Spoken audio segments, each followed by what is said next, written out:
Fala, minha nação tricolor, sejam bem-vindos a mais um vídeo aqui no canal Meu Bahia, voltando à programação normal, com vídeo praticamente todos os dias aqui no canal, 2, 3 vídeos como a gente vinha fazendo. No vídeo de hoje a gente vai falar sobre o Bahia que viajou hoje à tarde para Belo Horizonte para o jogo de quarta-feira contra o Atlético Mineiro, mais conhecido como amanhã. Vamos falar também sobre a Copa do Mundo Sub-17, o Del e o Juan Pablo brilharam na partida do Brasil no dia de hoje. E iremos falar também sobre o Luciano Juba, que foi convocado no dia de ontem para a seleção brasileira principal. A gente vai falar um pouco mais sobre Copa do Mundo, sobre o Luciano Juba. Já conto muito com o teu like no início do vídeo para você poder ajudar o canal e também o nome do Esporte Clube Bahia. Conto também com a tua participação aqui nos comentários, deixando a tua opinião sobre os assuntos que a gente vai tratar no vídeo de hoje. E não se esquece de se inscrever aqui no nosso canal, se você ainda não for inscrito, para poder ajudar a gente a chegar a 20 mil por aqui. E você, torcedor, não perder nenhum conteúdo. Meu nome é José Victor, para quem ainda não me conhece. Eu sou produtor de conteúdo aqui do Meu Bahia e também estudante de jornalismo. E vamos começar esse vídeo para a gente não perder tempo falando sobre o time do Bahia, que viajou agora à tarde para Belo Horizonte para encarar o Atlético Mineiro amanhã, jogo que já é válido de Campeonato Brasileiro, jogo muito importante para a gente. E a maior novidade entre os relacionados para essa viagem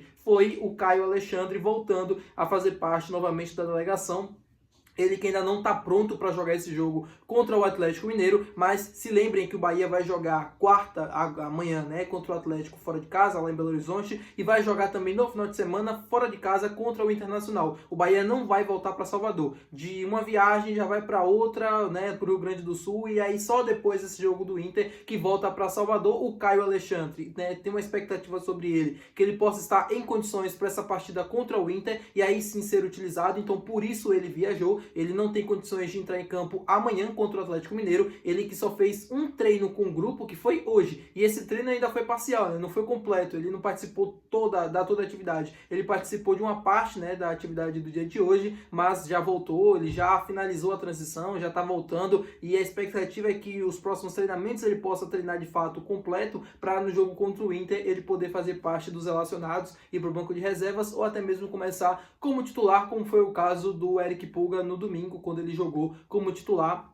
voltando de lesão. Ele teve ali apenas 45 minutos, né, de recomendação. O Rogério acabou utilizando ele por mais tempo. Eu acredito que o Caio Alexandre também tem uma restrição de minutos assim que voltar, até para não acontecer uma nova lesão. E aí o Rogério entende, né, o que é que vai fazer com ele, se vai começar no banco, se vai começar como titular e depois fazer a troca, não sei, mas eu sei que é muito importante essa volta do Caio Alexandre, assim, um jogador que é fundamental para o nosso sistema de jogo. A forma como o Bahia joga precisa ter um camisa 5 que saiba sair muito bem jogando com a bola. E o Acevedo, apesar de toda a raça, apesar de todo empenho, apesar do grande jogador, na minha opinião, que não tem, né, essa característica de sair jogando com muita qualidade, apesar de ter melhorado bastante, mas não é o Caio Alexandre. Não tem a mesma capacidade técnica que o Caio Alexandre tem para lidar com a bola, para sair jogando, para fazer com que o time consiga encontrar bons passes e ir para frente. Então, para mim, essa volta do Caio Alexandre ela é fundamental para o sistema de jogo do Bahia funcionar. E a partir do momento que a gente tem um jogador como o Caio Alexandre no time novamente, eu crio muita esperança para esse jogo contra o Inter, que é o jogo que ele vai voltar, provavelmente, da gente conseguir ter um bom desempenho, porque para mim muito da falta de capacidade que o Bahia tem de não conseguir jogar da mesma forma como joga em casa, não conseguir jogar da mesma forma fora de casa, é muito pela falta de qualidade nos jogadores para conseguir colocar o jogo do Bahia em ação, porque em casa geralmente os adversários esperam mais o Bahia. Então o Bahia consegue com a bola, né, mesmo com o Acevedo, com qualquer outro jogador que faça aquela função, o Bahia ainda consegue exercer a sua superioridade, consegue colocar o seu sistema de jogo em campo e funcionar. Agora, quando joga fora de casa, que os adversários não esperam o Bahia, pelo contrário, vai para cima, tenta marcar pressão, tenta recuperar essa bola no campo de defesa do Bahia, aí que a falta do Caio Alexandre para tirar o time de uma pressão é o que acaba atrapalhando muitas das vezes. Falando agora sobre a Copa do Mundo Sub-17, hoje teve estreia da seleção brasileira diante da seleção de Honduras. O Brasil venceu por 7-0 e o Del e o Juan Pablo brilharam no jogo da estreia da seleção brasileira Sub-17 no dia de hoje. O Juan Pablo marcou o primeiro gol da seleção brasileira, o Del marcou 2 gols no primeiro tempo também, né? A seleção goleou por 7-0. Os dois começaram como titular, o Del como camisa 9 e o Juan Pablo como camisa 7, né? São as duas principais esperanças de gol da nossa seleção brasileira. Que orgulho ver 2 jogadores do Bahia nessa condição,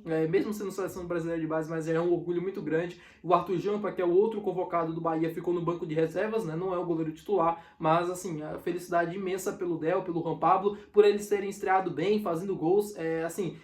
Quando eles foram convocados, eu falei sobre a importância de ter 2 jogadores, 3 jogadores, né, da base do Bahia, disputando uma competição tão grande, porque o mundo para olhar, assim, o mundo dos olheiros, né, dos grandes times sempre estão assistindo essas competições mundiais de sub-17, sub-20, de base. É importante a gente ter bons jogadores do Bahia disputando, porque isso atrai atenção futuramente, isso aumenta também o valor do atleta para uma negociação futura, né? Se, por exemplo, eles conseguirem um título da Copa do Mundo Sub-17 e forem muito bem na competição, conseguirem fazer muitos gols e tal, dar muitas assistências, isso no futuro, numa negociação, vai entrar, vai pesar, vai aumentar um pouco mais as cifras, e para o Bahia isso é interessante demais. Valorizar os seus atletas, né? Dar essa visibilidade para eles, junto aí à seleção brasileira. Vamos torcer para que eles continuem brilhando na seleção brasileira Sub-17 para continuarem representando muito bem o nosso esquadrão de aço. E falando sobre Copa do Mundo agora dos profissionais, que vai acontecer ano que vem nos Estados Unidos, no Canadá e no México, o Luciano Juba foi convocado para os amistosos agora em novembro contra a seleção de Senegal e de seleção da Tunísia.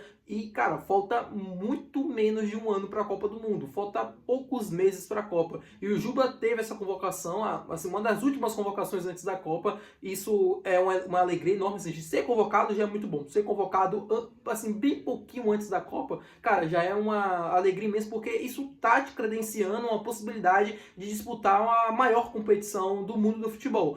E o Juba, na minha opinião, assim, muita gente discutindo, será que o Juba tem condição ou não de jogar uma Copa do Mundo? Primeiro que a gente tem que analisar dois pontos aqui: a concorrência e o que o Ancelotti pensa do Juba. Quando o Ancelotti convocou o Juba, ele falou que, cara, vai observar que o Juba tem um perfil técnico que é muito importante para a seleção, que vale a pena ser observado, que ele quer ver o Juba de perto nos treinamentos, no dia a dia, nos jogos, e só pelo Ancelotti querer ver um pouco mais do Juba, já é um indicativo de que, olha, o Ancelotti entende que ele é uma opção para a Copa. E agora, para a concorrência, né, analisando a concorrência, a gente tem Alexandre, que é o lateral esquerdo do Flamengo, tem o Caio Henrique, que é do Mônaco, tem o Douglas Santos, que atua no Zenit. Acho que as três concorrências, né, que o Juba tem na lateral esquerda. Acho que se a gente fosse listar os quatro principais laterais esquerdos que estão na mira do Ancelotti, seria Luciano Juba, Alexandro, Caio Henrique e Douglas Santos. Desses quatro atletas, né, tirando o Juba, né, tirando desses três atletas, Alexandro a gente conhece pela bagagem que tem no futebol europeu, mas não joga em alto nível no Flamengo ao ponto de ser titular da seleção brasileira numa Copa do Mundo, na minha opinião. Ele tá jogando num grande time, tá conseguindo manter uma média regular, ajudando o Flamengo e tal, só que para ser titular da seleção brasileira numa Copa do Mundo, eu acho que ele não está se credenciando nesse momento. Douglas Santos atua em uma liga que não é tão conhecida, atua numa liga distante, que não está tendo tanta visibilidade por tudo que está acontecendo no país, né? E eu não posso falar aqui, mas vocês sabem o porquê.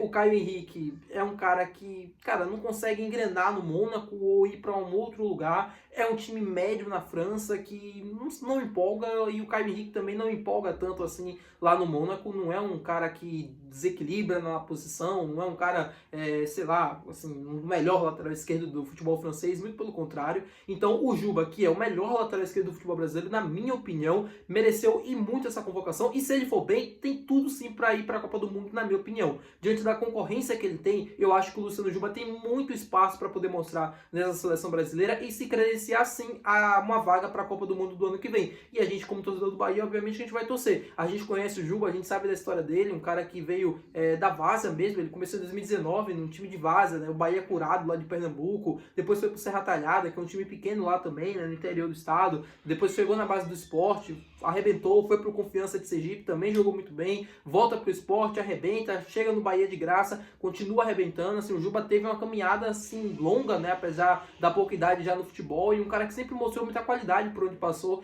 e sempre trabalhou muito. Então é merecida essa convocação para a seleção brasileira, que ele consiga desfrutar da melhor maneira possível, que ele consiga aproveitar a oportunidade e representar muito bem o nosso Bahia, e consiga, né, convocação após convocação, se credenciar uma Copa do Mundo do ano que vem, que seria fantástico para nós ter um jogador de seleção brasileira disputando a Copa do Mundo. Cara, seria um sonho, né? Como torcedor do Bahia, torcendo pelo Juba também. Espero que possa dar tudo certo. Até o próximo vídeo, valeu, tchau, muito obrigado, Nação Tricolor, e até o próximo vídeo. Tchau!